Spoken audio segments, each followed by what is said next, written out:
Hi hello ನಮಸ್ಕಾರ. Welcome to Unleash Kannada. ಇದು Kannada Big Boss season 10 review day 81.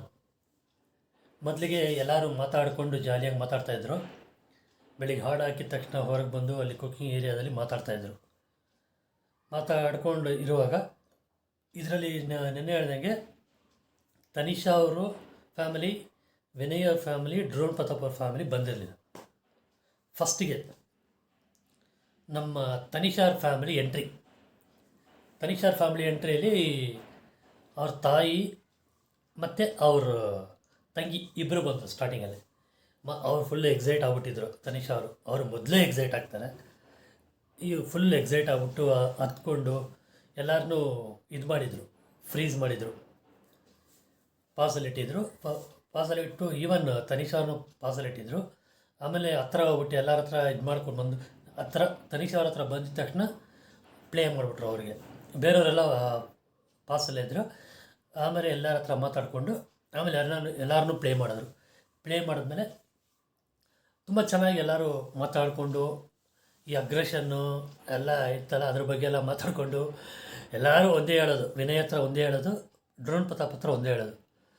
Vinay ಹತ್ರ ಹೇಳೋದೇನೆಂದರೆ ಸ್ವಲ್ಪ ಅಗ್ರೆಷನ್ ಕಮ್ಮಿ ಮಾಡ್ಕೊಳ್ಳಿ ಅಂತ. ಡ್ರೋನ್ ಪ್ರತಾಪ್ ಹತ್ರ ಹೇಳೋದು, ನೀವೆಲ್ಲರ ಹತ್ರ ಮಿಂಗಲಾಗಿ ಮಾತಾಡಿ ಅಂತ ಹೇಳೋದು. ಅದು ಒಬ್ಬರು ಇಬ್ಬರು ಹೇಳಿದ್ರೆ ಪರವಾಗಿಲ್ಲ, ಎಲ್ಲರೂ ಹೇಳಿದ್ರೆ ಪ್ರತಾಪ್ ಅವ್ರನ್ನು ಅರ್ಥ ಮಾಡ್ಕೋಬೇಕು ಏನಕ್ಕೆ ಕೇಳ್ತಾ ಇದ್ದಾರೆ ಅಂತ. ಆಮೇಲೆ ಇವರು ಯಾರು ಪ್ರತಾಪ್ ಅವ್ರಿಗೆ ಇದು ಏನದು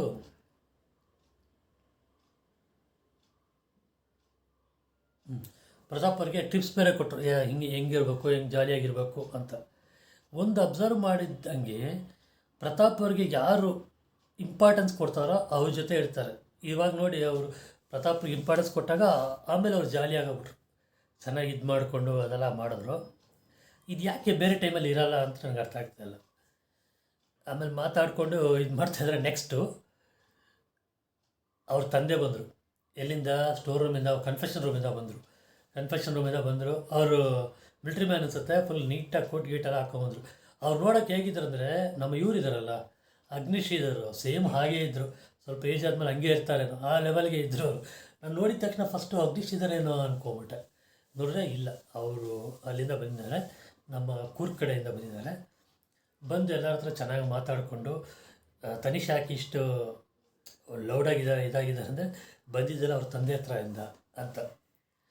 ಆಮೇಲೆ ಎಲ್ಲರೂ ಮಾತಾಡಿಕೊಂಡು ಲಿವಿಂಗ್ ಏರಿಯಾದಲ್ಲಿ ಮಾತಾಡ್ತಾ ಇರುವಾಗ ಆಮೇಲೆ ಸ್ಟೋರ್ ರೂಮಲ್ಲಿ ಬೆಲ್ ರಿಂಗ್ ಆಯಿತು. ಒಳಗೆ ಹೋಗಿದ ತಕ್ಷಣ ಫುಲ್ಲು ಫುಡ್ ತೊಗೊಂಬಂದ್ಬಿಟ್ಟಿದ್ರು. ತುಂಬ ಜಾಸ್ತಿನೇ ತೊಗೊಂಬಂದರು. ನಮ್ರತಾ ಅವ್ರಿಗೆ ನೆಕ್ಸ್ಟು ಜಾಸ್ತಿ ತೊಗೊಂಬಂದಿರೋದು ಇವರೇ ಅಂತ. ನಮ್ರತಾ ಅವ್ರ ಫ್ಯಾಮಿಲಿಗೆ ನೆಕ್ಸ್ಟು ಬಂದು ಎಲ್ಲರ ಹತ್ರ ಮಾತಾಡಿಕೊಂಡು ಎಲ್ಲ ತಿಂದರು. ತಿಂದಾಗಿ ಸ್ವಲ್ಪ ಹೊತ್ತಾದಮೇಲೆ ಇದು ಮೋಸ್ಟ್ಲಿ ಡೇ 80ಯಲ್ಲಿ ನಡೆದಿದೆ ಅನ್ಸುತ್ತೆ. ಹೌದು, ಕರೆಕ್ಟ್, ಡೇ 80ಯಲ್ಲಿ ನಡೆದಿದ್ದು. ಎಲ್ಲರೂ ಊಟ ಎಲ್ಲ ಮಾಡಿಕೊಂಡು ಮಲಗಿಬಿಟ್ರು. ನೆಕ್ಸ್ಟು ಡೇ 81 ತೋರಿಸಿದ್ರು. ಡೇ 81 ತೋರಿಸುವಾಗ ಸೈಲೆಂಟ್ ಎಲ್ಲ. ಬೆಳಿಗ್ಗೆ 8 ಗಂಟೆನೇ ಏನೋ ಅನ್ಸುತ್ತೆ, ಆಲ್ಮೋಸ್ಟು ಸೈಲೆಂಟಾಗಿದ್ದರು. ವಿನಯ್ ಅವ್ರ ವೈಫ್ ಎಂಟ್ರಿ. ಪ್ರತಾಪ್ ಅವ್ರ ಮಾತ್ರ ಇದ್ದರು ಹೊರಗಡೆ, ಲೈಟ್ಸ್ ಯಾವುದು ಹಾಕಿರಲಿಲ್ಲ, ಏನೋ ಮಾಡ್ತಾಯಿದ್ರು ಅವ್ರ ಲಿವಿಂಗ್ ಏರಿಯಾದಲ್ಲಿ. ಇವರು ಹೋಗ್ಬಿಟ್ಟು ಸೈಲೆಂಟಾಗಿರೋ ಅಂತ ಹೇಳ್ಬಿಟ್ಟು ವಿನಯ್ ಅವ್ರದ್ದು ಬೆಡ್ ಎಲ್ಲಿದೆ ಅಂತ ತೋರಿಸ್ತಿದ್ರು. ವಿನಯ್ ಅವ್ರ ಬೆಡ್ ಹತ್ರ ಹೋಗಿ ಕೂತ್ಕೊಂಡು ಅವ್ರು ನೆಪ್ಸಿ ಅವ್ರು ಫುಲ್ ಶಾಕು. ಆಮೇಲೆ ಸ್ವಲ್ಪ ಹಗ್ ಮಾಡಿಕೊಂಡು ಅದೆಲ್ಲ ಮಾಡಿದ್ರು. ತುಂಬ ದಿವಸ ಬಿಟ್ಟಿದ್ದಾರಲ್ಲ, ಆಬ್ವಿಯಸ್ಸು. ಮಾತಾಡ್ಕೊಂಡು ಆಮೇಲೆ ಒಳ್ಳೆ ಹಾಡು ಹಾಕಿದ್ಮೇಲೆ ಒಬ್ಬೊಬ್ಬರಾಗಿ ಎದ್ದು ನೋಡಿದ್ರು. ಕಾರ್ತಿಕ್ ಅವರು, ಸಂಗೀತ ಅವರು ತುಂಬ ಪರಿಚಯ ಅನಿಸುತ್ತೆ ಅವರಿಗೆ. ಅವರು ಅಲ್ಲಿಂದನೇ ಕಾರ್ತಿಕ್ ಅವ್ರು ಸಖತ್ ಫ್ರೆಂಡ್ಲಿ ಅನಿಸುತ್ತೆ ಅವ್ರ ಹತ್ರ ಎಲ್ಲ. ಸರಿ ಅಂತ ಎಲ್ಲರೂ ಲಿವಿಂಗ್ ಏರಿಯಾದಲ್ಲಿ ಬಂದಮೇಲೆ ಇವರು ಬಾಯಿ ಅಲ್ಲೂ ಉಜ್ಜಲ್ಲ ಏನಿಲ್ಲ ಯಾರು. ಕಾರ್ತಿಕ್ ಅವರು ಮನೆಯಿಂದ ಬರುವಾಗ ಕಾರ್ತಿಕ್ ಅವ್ರು ಎಷ್ಟು ಬೇಗ ರೆಡಿಯಾಗಿ ಬಂದರು. ಇವ್ರು ಏನಪ್ಪ ಅಂದರೆ ವಿನಯ್ ಅವ್ರು ಹೇಗೆ ಇದ್ದಿದ್ರು ಹಾಗೇ ಇದ್ದರು. ಒಂದು 2 ನಿಮಿಷ ವೆಯ್ಟ್ ಮಾಡಿಸಿ ಡ್ರೆಸ್ ಮಾಡ್ಕೊಂಡು ನೀಟಾಗಿ ಬರ್ಬೋದಿತ್ತು. ಆ ಟೈಮು ವೇಸ್ಟ್ ಮಾಡಬಾರ್ದು ಅಂತಿತ್ತೇನೋ ಅವರಿಗೆ. ಅವ್ರು ಎದ್ದೇ ಹೋಗಿಲ್ಲ. ಆಮೇಲೆ ಇವರು ಹೇಳ್ತಾಯಿದ್ರು ಅವ್ರ ವೈಫು, ಇವರು ಅಗ್ರೆಸಿವು, ತುಂಬ ಕೋಪಿಷ್ಟ. ಅವರು ಅಷ್ಟು ಕೋಪಿಷ್ಟ ಅಲ್ಲ, ಮಗು ಥರನೇ ಅವರು, ಗೇಮ್ಗೋಸ್ಕರ ಹಂಗೆ ಆಡ್ತಾಯಿದ್ದಾರೆ ಅಂತ ಹೇಳಿದ್ರು. ಅದು ನಮಗೂ ಹಂಗೆ ಅನ್ನಿಸ್ತು. ಅಷ್ಟು ಅಗ್ರೆಷನ್ ಬೇಕಾಗಿರಲಿಲ್ಲ ಅನಿಸುತ್ತೆ. ಇದರಲ್ಲಿ ಅವರು ಒಂಥರ ಲವರ್ ಥರ ಆರಾಮಾಗಿ ಜಾಲಿಯಾಗಿದ್ರಾ ಇವ್ರು ನಮ್ಮ ತುಕಾಲಿ ಅಯ್ಯೋ ನಮ್ಮ ವೈಫ್ನ ಈ ಲೆವೆಲ್ಗೆ ಮಾಡಿದ್ದು ಈ ಥರ ಇದು ಮಾಡಿಲ್ವೇ ಅಂತ ಅವ್ರು ಫುಲ್ಲು ಫೀಲಿಂಗು ಅವ್ರಿಗೆ. ಆಮೇಲೆ ಅವ್ರ ಅಗ್ರೆಷನ್ನು ನನ್ನ ಬಿಟ್ಟಿದ್ದಾರಲ್ಲ ಅದನ್ನೇ ಅಗ್ರೆಷನ್ ತೋರಿಸ್ತಾ ಇದ್ದಾರೆ. ಅದನ್ನು ಇವ್ರು ಸಖತ್ ಟೀಸ್ ಮಾಡ್ತಾಯಿದ್ದಾರೆ ಮೈಕಲ್ ಅವರು. ಅದಕ್ಕೆ ಈ ಅಗ್ರೆಷನ್ನ ಅಂತ ಹೇಳ್ಬಿಟ್ಟು ಅಳೋದು ಅದೆಲ್ಲ ಹೇಳ್ತಾ ಇದ್ದಾರಲ್ಲ, ಅವ್ರು ನೆನೆಸ್ಕೊಂಡು ಅಳ್ತಿದ್ದೀರ ಅಷ್ಟೇ ಅಂತ ಕೇಳಿ ಗೇಲಿ ಮಾಡ್ತಾಯಿದ್ರು. ಆಮೇಲೆ ಮಗ ಬಂದಿಲ್ವಾ ಅಂತ ಕೇಳಿದರೆ, ಇಲ್ಲ ನೀನೋಗಿ ಬಾಮ್ಮ ಅಂತ ಕೇಳ್ಬಿಟ್ಟ, ಅದಕ್ಕೆ ಬಂದೆ ನಾನು ಅಂತ ಹೇಳಿದ್ರೆ ಸರಿ ಅಂತ ಹೇಳ್ಬಿಟ್ಟು ಎಲ್ಲರೂ ಹೋಗ್ಬಿಟ್ಟು ಇದ್ರಲ್ಲಿ ಕೂತಿದ್ರು, ಎಲ್ಲಿ ಗಾರ್ಡನ್ ಏರಿಯಾದಲ್ಲಿ ಕೂತ್ಕೊಂಡು ಮಾತಾಡ್ತಾಯಿದ್ರು. ಊಟ ಏನು ತಂದಿದ್ದೀರಾ ಅದಿದಂದರೆ ಮಟನ್ ಬಿರಿಯಾನಿ ಅಂದರೆ ಫುಲ್ಲು ಖುಷಿಯಾಗ್ಬಿಟ್ಟ ನಮ್ಮ ಇವನು ತುಕಾಲಿ. ಖುಷಿಯಾಗ್ಬಿಟ್ಟು ಹಬ್ಬ ಇವಾಗ ಹಬ್ಬ ನಿಜವಾಗ್ಲೂ ಈ ವಾರ ಫುಲ್ಲು ಒಳಗಿರೋ ಫುಲ್ ಹಬ್ಬ, ಒಳ್ಳೆ ಹಬ್ಬದ ಊಟನೇ ಆಯಿತು. ಆಮೇಲೆ ಒಳಗಡೆ ಕನ್ಫೆಷನ್ ರೂಮಿಂದ ನಮ್ಮ ಇವ್ರು ಬಂದರು, ಅವ್ರ ಮಗ. ಇವ್ರು ಮಾತಾಡ್ತಿದ್ರು, ಇವ್ರು ಮಾತ್ರ ನೋಡ್ಬಿಟ್ರು, ಯಾರು ಒಳಗೆ ನಮ್ರತ ಅವರೆಲ್ಲ ಇದ್ದಾರೆ ನೋಡ್ಬಿಟ್ಟು ಸೈಲೆಂಟಾಗಿ ಕರ್ಕೊಂಡೋಗಿ ಅವ್ರನ್ನ ಕ್ಯಾಪ್ಟನ್ ರೂಮಲ್ಲಿ ಒಳಗೆ ಬಾತ್ರೂಮ್ ಸಿಕ್ಕಿದ್ರು. ನಮ್ಮ ಸಿರಿ ಅವರು ಇವ್ರನ್ನ ಅಕ್ಕನ ಬಚ್ಚಿಟ್ಟಲ್ಲ ಅಲ್ಲೇ. ಇಲ್ಲಿಂದ ನೋಡ್ದಂಗೆ ಇತ್ತು ಗಾರ್ಡನ್ ಏರಿಯಾಯಿಂದ ನಮ್ಮ ಇವರು ವಿನಯ್ ಅವರು. ಬಟ್ ಆಮೇಲೆ ಗೊತ್ತಾಯಿತು, ಹೊರಗಡೆ ನೋಡಿದ್ರೆ ಅಲ್ಲಿ ಒಳಗಡೆ ಏನೂ ಕಾಣಲ್ಲ, ಒಳ್ಳೆ ಕೂಲಿಂಗ್ ಗ್ಲಾಸ್ ಥರ ಇದೆ. ಆಮೇಲೆ ಒಳಗೆ ಕರ್ಕೊಂಡು ಕ್ಯಾಪ್ಟನ್ಸಿ ರೂಮ್ ತೋರಿಸಿ ನಿಮ್ಮ ವೈಫಿಗೆ ಅಂತ ಸುಮ್ಮನೆ ಬೇಕಂತ ಇದು ಮಾಡ್ತಾಯಿದ್ದಾರೆ. ಸರಿ ಅಂತ ಕ್ಯಾಪ್ಟನ್ಸಿ ರೂಮಲ್ಲಿ ಹೋದ್ರಾಗ ಯಾರೋ ಸ್ಟೋರು ಇದ್ರ ಬಾತ್ರೂಮಲ್ಲಿ ಇದ್ದಾರಲ್ಲ ಅಂತ ನಮ್ಮ ಇವ್ರು ಇರ್ಬೋದು, ಪಂತು ಇರ್ಬೋದು ಅಂತ ವಿನಯ್ ಅವ್ರು ಹೇಳ್ತಾರೆ. ಸರಿ ಅಂತ ಅವ್ರ ಮಗ ಆಚೆ ಬಂದರು. ಅವ್ರು ಎಲ್ಲೋ ಅಬ್ಸರ್ವ್ ಮಾಡ್ಕೊಂಡು ಸಡನ್ನಾಗಿ ನೋಡ್ಬಿಟ್ಟು ಮಗನ ಫುಲ್ ಶಾಕು. ಆಮೇಲೆ ಫುಲ್ ಹತ್ಕೊಂಡು ಮಾತಾಡ್ಕೊಂಡು, ಮಗ ಅಂದರೆ ತುಂಬ ಪ್ರೀತಿ ಅನಿಸುತ್ತೆ, ಮಾತಾಡಿಕೊಂಡು ಎಲ್ಲ ಜಾಲಿಯಾಗಿರ್ತಾಯಿದ್ರು. ಅವ್ರ ವಯಸ್ಸು ಮೋಸ್ಟ್ಲಿ 14 15 ಇರಬೇಕು ಅವ್ರಿಗೆ ವಯಸ್ಸು. ಒಳಗೆ ಬಂದು ಮಾತಾಡ್ತಾಯಿದ್ರು. ಇವಾಗ ಏಜ್ ಅವ್ರು 15, ಹೆಸರೇನು 16 ಅಂತಿದ್ರು ಮೈಕಲ್. ಅವ್ರನ್ನೂ ಗೇಲಿ ಮಾಡ್ತಾಯಿದ್ರು. ಇಷ್ಟೆಲ್ಲ ಆದಮೇಲೆ ಎಲ್ಲರೂ ಚೆನ್ನಾಗಿ ಇದು ಮಾಡಿದ್ರು. ನೆಕ್ಸ್ಟು ಮೊದಲು ತನಿಷಾ ಅವರು ಫ್ಯಾಮಿಲಿ ಬಂದಾಗ ಯಾರು ನಿಮಗೆ ಕ್ಯಾಪ್ಟನ್ ಆಗಬೇಕು ಇವ್ರನ್ನ ಹೊರತುಪಡಿಸಿ, ತನಿಷಾನ ಹೊರತುಪಡಿಸಿ ಅಂದರೆ ಅವ್ರು ಪ್ರತಾಪ್ ಅಂತ ಹೇಳಿದ್ರು.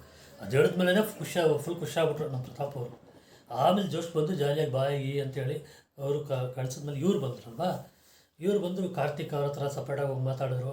ನಾನೇನೋ ವಿನಯ್ ಬಗ್ಗೆನೇನೋ ಮಾತಾಡ್ತಾರೆ ಅಂತ ಇಲ್ಲ, ಅವರು ಗೊತ್ತು. ಅವ್ರು ಹೇಳಿದ್ರು, ಈ ಗೇಮಲ್ಲೆಲ್ಲ ನಾನು ತಲೆನೇ ಕೆಡಿಸ್ಕೊಳ್ಳಲ್ಲ, ನಾವು ಆಡಿದ್ದೀವಲ್ಲ, ಈ ನಿಮಗೆ ಸಂಗೀತ ಅವ್ರ ಬಗ್ಗೆ ಕೇಳ್ತಾರೆ ಇದೆಯಾ ಇಲ್ವಾ ಅಂತ, ನಮ್ಗೆ ಅರ್ಥ ಆಯ್ತು ಏನು ಕೇಳ್ತಾ ಇದ್ದಾರೆ ಅಂತ. ಆಮೇಲೆ ಆ ಥರ ಎಲ್ಲ ಏನಿಲ್ಲ ಅದು ಅಂತ. ಆಮೇಲೆ ಕರ್ಕೊಂಡೋಗಿ ಸಂಗೀತ ಅವ್ರನ್ನ ಮಾತಾಡ್ಸಿದ್ರು. ಅವ್ರ ಹತ್ರನೂ ಅವರು ಏನು ಗೇಮ್ಗೋಸ್ಕರನೇ ಅದು ಅಂದಂಗಿತ್ತು. ಫೈನಲಿ ಅವ್ರಿಗೆ ಹೇಳಿದ್ರು ಏನಂತ, ವಿನಯ್ ಅವ್ರನ್ನ ಹೊರತುಪಡಿಸಿ ಯಾರು ನಿಮ್ಮ ಕ್ಯಾಪ್ಟನ್ ಆಗಬೇಕು ಅಂತೇಳಿದಕ್ಕೆ ಅವರು ಡೈರೆಕ್ಟಾಗಿ ಹೇಳಿದ್ರು, ನನಗೆ ಇವರು ಸಂಗೀತ ಅವರು ಆಗಬೇಕು ಅಂತಿದೆ ಅಂತ ಹೇಳಿದ್ರು. ನನಗೆ ಶಾಕು. ಅವರೇ ಅಷ್ಟು ಜಗಳ, ಅವರಿಬ್ಬರದೇ ಜಗಳ, ಬಟ್ ಅವ್ರು ಸ್ಟಿಲ್ ಸಂಗೀತ ಅವರು. ಇದರಲ್ಲಿ ಒಂದೇ ಒಂದು ವಿಷಯ, ಸಂಗೀತ ಅವ್ರ ಅಣ್ಣ ಆಗಲಿ ವಿನಯ್ ಅವ್ರ ವೈಫ್ ಆಗಲಿ ಚೆನ್ನಾಗಿ ಅಂಡರ್ಸ್ಟ್ಯಾಂಡ್ ಮಾಡ್ಕೊಂಡಿದ್ದಾರೆ ಗೇಮ್ನ. ಇದು ಜಸ್ಟ್ ಫಾರ್ ಗೇಮ್ ಎಲ್ಲರೂ ಆಡ್ತಾಯಿದ್ದಾರೆ ಅಂತೇಳ್ಬಿಟ್ಟು ಅವರು ಬಾಯ್ ಮಾಡಿ ಅವರು ವೈಫ್ ಮಗ ಎಲ್ಲ ಹೊರಟೋದ್ರು. ಇನ್ನು ಉಳಿದಿರೋದು ನಮ್ಮ ಡ್ರೋನ್ ಪ್ರತಾಪ್ ಅವರು ಮನೆಯಿಂದ. ಅವ್ರ ತಂದೆ ತಾಯಿ ಯಾರೂ ಬಂದಿಲ್ಲ ಅಂತ ಫುಲ್ ಫೀಲಿಂಗಲ್ಲಿ ನಮ್ರತಾ ಅವರು, ಆಮೇಲೆ ನಮ್ಮ ಪ್ರತಾಪ್ ಅವರು, ಆಮೇಲೆ ಸಂಗೀತ ಅವರಲ್ಲಿ ಅವ್ರು ಊಟ ಮಾಡೋಕ್ಕೆಲ್ಲ ಊಟನೇ ಮಾಡ್ತಾರೆ, ತಿನ್ನೋದು ಸಾಕೆಲ್ಲ ಹೋಗ್ತಾರೆ. ಇಲ್ಲ ನನ್ನ ತಂದೆ ತಗೊಂಡು ತಿಳಿಸ್ಲಿ, ಯಾಕೋ ಇದು ತುಂಬ ಓವರ್ ಅನ್ನಿಸ್ತಾ ಇದೆಯಲ್ವಾ ಅವ್ರು ಮಾಡ್ತಾ ಇರೋದು. ಯಾರೋ ಒಬ್ರು ಬರ್ತಾರೆ ಅಂತ ಎಲ್ಲರಿಗೂ ಗೊತ್ತು, ಅವ್ರು ಬಂದಿಲ್ಲ ಲಾಸ್ಟಲ್ಲಿ ಬರ್ತಾರೆ ಅಂದ್ಬಿಟ್ಟು ಇದು ಮಾಡಿದ್ದು. ಈವನ್ ವಿನಯ್ ಅವ್ರಿಗೂ ಲಾಸ್ಟ್ ಆಲ್ಮೋಸ್ಟ್ ಬಂದರು ಅಲ್ವಾ, ಇವ್ರು ಯಾಕೆ ಇದು ಮಾಡ್ತಾರೆ, ಇಷ್ಟು ಈ ಲೆವೆಲ್ಗೆ ಬೇಕಾಗಿರಲಿಲ್ಲ ಅನಿಸುತ್ತೆ. ಯಾರೇ ಬಂದೇ ಬರ್ತಾರಂತ ಈವನ್ ಅವ್ರಿಗೂ ಗೊತ್ತು ತಾನೆ, ಇಷ್ಟು ಇದು ಕೊಡಬೇಕಾ ಅದು ಅಂತ ಗೊತ್ತಿಲ್ಲ. ಆಮೇಲೆ ಅವ್ರ ವಾಯ್ಸ್ ಬಂತು ಅವ್ರ ತಾಯಿದು, ಮಗನೇ ಅಂತ ಹೇಳ್ಬಿಟ್ಟು ಅವ್ರು ಫುಲ್ಲು ಎಕ್ಸೈಟ್ ಆಗಿಬಿಟ್ಟಿದ್ರು, ಎಮೋಷ್ನಲ್ ಆಗಿಬಿಟ್ಟಿದ್ರು, ಎಕ್ಸೈಟ್ ಆಗಿಬಿಟ್ಟಿದ್ರು ಪ್ರತಾಪ್ ಅವರು. ಎಲ್ಲರೂ ಬರೋಕ್ಕೆ ಮುಂಚೆ ಅವರು ಬಿಲ್ಡ್ ಮಾಡಿದ ಡ್ರೋನ್ ಬಂತು ಒಳಗಡೆ, ಫುಲ್ಲು ಖುಷಿಯಾಗ್ಬಿಟ್ರು. ಇದಕ್ಕೆ ಈ ಅಗ್ರಿಕಲ್ಚರ್ ಲ್ಯಾಂಡ್ಗಳು ಹಾಕ್ತಾರಲ್ವ, ಆ ಮೆನ್ಯೂರ್ ಹಾಕೋ ಥರ ದೊಡ್ಡ ಡ್ರೋನೇ ಬಂತು. ಫುಲ್ಲು ಖುಷಿ, ಒಳಗೊಳಗೆ ಬಂದು ಕಳಿಸ್ಬಿಟ್ರು. ಅದು ನೋಡೋಕ್ಕೆ ಚೆನ್ನಾಗಿತ್ತು, ಅಟ್ಲೀಸ್ಟ್ ಇದನ್ನು ತೋರಿಸ್ತಾ ಇದ್ದಾರಲ್ಲ ಅವ್ರದ್ದು ಅಂತ. ಆಮೇಲೆ ಅದಾದಮೇಲೆ ಗಾರ್ಡನ್ ಏರಿಯಾ, ಇದು ಲಿವಿಂಗ್ ಏರಿಯಾ ಲಾಕ್ ಮಾಡಿ garden ಏರಿಯಾಗೂ living area close ಮಾಡಿಬಿಟ್ಟಿದ್ರು.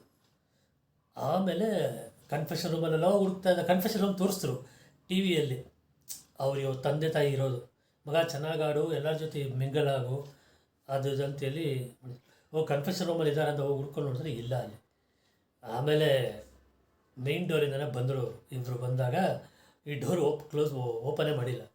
Big boss open ಮಾಡಿ ಅದು ಇದಂತ ಫುಲ್ ಆಟ. ಆಮೇಲೆ ಬಂದಮೇಲೆ ಓಪನ್ ಮಾಡಿದ್ರು, ಫುಲ್ ಹಗ್ ಮಾಡ್ಕೊಂಡು ಚೆನ್ನಾಗಿ. ಅವ್ರ ತಂದೆ ತಾಯಿ ಫಸ್ಟ್ ಬಂದಿದ್ದು, ಎಲ್ಲರಿಗೂ ಕ್ಷಮೆ ಇರಲಿ, ತಪ್ಪು ಮಾಡಿದರೆ. ಅವರು ತಂದೆಯೂ ಅಡ್ವೈಸ್ ಮಾಡೋರು, ಎಲ್ಲರ ಜೊತೆ ಚೆನ್ನಾಗಿ ಮಿಕ್ಸ್ ಆಗು, ಚೆನ್ನಾಗಿ ಮಾತಾಡು ಅಂತ ಹೇಳಿದ್ರು. ಅದು ಹೇಳ್ತಾ ಇರೋವಾಗಲೇ ಹೆಸರು ಇದು ಏನು ಆ ಟಾಪಿಗೆ ಚೇಂಜ್ ಮಾಡ್ತಾವ್ರೆ ಇವರು. ಆಮೇಲೆ ಹಂಗೆ ಏನಾಯಿತು ಹಿಂಗೆ ಏನಾಯಿತು ಅಂತ, ಏನಪ್ಪ ಅವ್ರಿಗೆ ಇಷ್ಟ ಇಲ್ವ ಏನೋ. ಆಮೇಲೆ ಇವರು ಮಾತಾಡ್ತಾ ಮಾತಾಡ್ತಾ ನೀನು ಬಾ ಊರಿಗೆ ನೆಕ್ಸ್ಟು, ಯಾರೇನು ಮಾಡ್ತಾರೆ ನೋಡೋಣ, ನಾವಿದ್ದೀವಿ, ನಾವು ಕಾಲಿಗೆ ಬೇಕಾದ್ರೆ ಬೀಳ್ತೀನಿ ಅಂತ ಹೇಳಿದ್ರು. ಒಂಥರ ಅದೇ ಮಮತೆ ತೋರಿಸ್ತಾನೆ. 4 ವರ್ಷ ಬಿಟ್ಟಿದ್ರಲ್ಲ, ಇದು ತೋರಿಸ್ತಾನೆ. ಆಮೇಲೆ ಇವರು ಎಮೋಷನಲ್ಲಿ ನಾವು ಯಾರು ಆ್ಯಕ್ಟಿಂಗ್ ಅಂತ ಹೇಳೋದೇ ಇಲ್ಲ. ಯಾಕಂದರೆ ಗಾರ್ಡನ್ ನೀರಲ್ಲಿ ಕರ್ಕೊಂಡೋಗಿ ಎಲ್ಲ ಅವ್ರ ತಾಯಿ ತೊಡೆ ಮೇಲೆ ಮಲಗಿ ಸಮಾಧಾನ ಮಾಡ್ತಾರೆ ಅವ್ರ ತಾಯಿನೂ. ಆಮೇಲೆ ಮಗ ಈ ಥರ ಎಲ್ಲರ ಹತ್ರ ಸೇರು ಅಂತೇಳಿ ಅವ್ರ ತಾಯಿದು ಒಂದು ಮುಗ್ಧತೆ ನೋಡಿದ್ರೆ, ಎಲ್ಲರ ಹತ್ರ ಚೆನ್ನಾಗಿ ಮಾತಾಡ್ಬಿಟ್ಟು ನಿಮ್ಮನ್ನೆಲ್ಲ ನೋಡ್ತೀವೋ ಇಲ್ಲಿ ನೋಡೋದೇ ದೊಡ್ಡ ಭಾಗ್ಯ ಅಂತೇಳಿದ್ದೆಲ್ಲ ಒಂಥರ ರಿಯಲ್ ಹಳ್ಳಿಯವ್ರದ್ದು ಇದು ನಮಗೆ ಗೊತ್ತಾಗ್ತಾ ಇದೆ. ಆಮೇಲೆ ನಮ್ಮ ಹೊರತೂರು ಹತ್ರ ಹೋಗ್ಬಿಟ್ಟು ಚೆನ್ನಾಗಿ ಮಾತಾಡ, ಯಾಕಂದರೆ ಅವ್ರಿಗೂ ಸೆಟ್ ಆಗ್ತಾಯಿತ್ತು.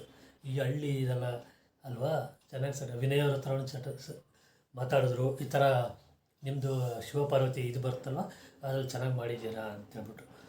ಆಮೇಲೆ ತುಕಾಲಿಯವರು ಎಲ್ಲರ ಹತ್ರ ಚೆನ್ನಾಗಿ ಮಾತಾಡೋದು ನೋಡೋಕ್ಕಂದ್ರೆ ನಮ್ಮ ಪ್ರತಾಪ್ಗೆ ಏಜ್ ಆದರೆ ಆ ಥರ ಅವ್ರ ತಂದೆ ಥರ ಇರ್ತಾರೆ, ಸೇಮ್ ಅದೇ ಥರ ನಡೆಯೋದು ನಗಿಯೋದು ಎಲ್ಲ ಹಾಗೆ ಇತ್ತು. ಆಮೇಲೆ ಎಲ್ಲ ಆದಮೇಲೆ ಊಟ ಬಂತು, ಸೂಪರ್ ಊಟ. ಅವ್ರ ಕಡೆ ಊಟ ಮುದ್ದೆ, ಉಪ್ಸಾರು, ಖಾರ ಎಲ್ಲ ಎಲೆ ಊಟ. ಎಲ್ಲರೂ ಊಟ ಮಾಡಿದ್ರು.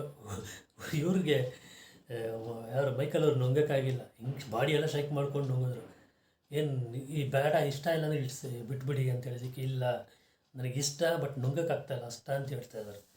ಆಮೇಲೆ ಎಲ್ಲ ಆದಮೇಲೆ ಹೆಣ್ಣು ಕೇಳೋ ಸ್ಟಾರ್ಟ್ ಆಯಿತು.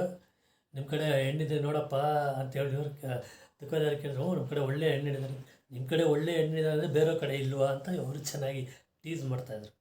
ಒಂಥರ ಸೂಪರಾಗಿತ್ತು ಅವ್ರು ಮಾತಾಡ್ತಾ ಇದ್ದಿದ್ದು. ಆಮೇಲೆ ಅವರು ಹೊರಗೋಗಿ ತೋರಿಸಿಲ್ಲ ಅನಿಸುತ್ತೆ, ನೋಡ್ಬೇಕು ಇವತ್ತು ತೋರಿಸ್ತಾರೆ ಅವನು ಅಂತ. ಇಷ್ಟಕ್ಕೇ ಎಪಿಸೋಡ್ ಮುಗೀತು. ನಾನು ರಿವ್ಯೂನ ಮುಗಿಸ್ತಾ ಇದ್ದೀನಿ. ನಿಮಗೆ ಈ ರಿವ್ಯೂ ಇಷ್ಟ ಆಗಿದೆ ದಯವಿಟ್ಟು ಲೈಕ್ ಮಾಡಿ, ಶೇರ್ ಮಾಡಿ, ಸಬ್ಸ್ಕ್ರೈಬ್ ಮಾಡಿ. Thank you guys. Bye all.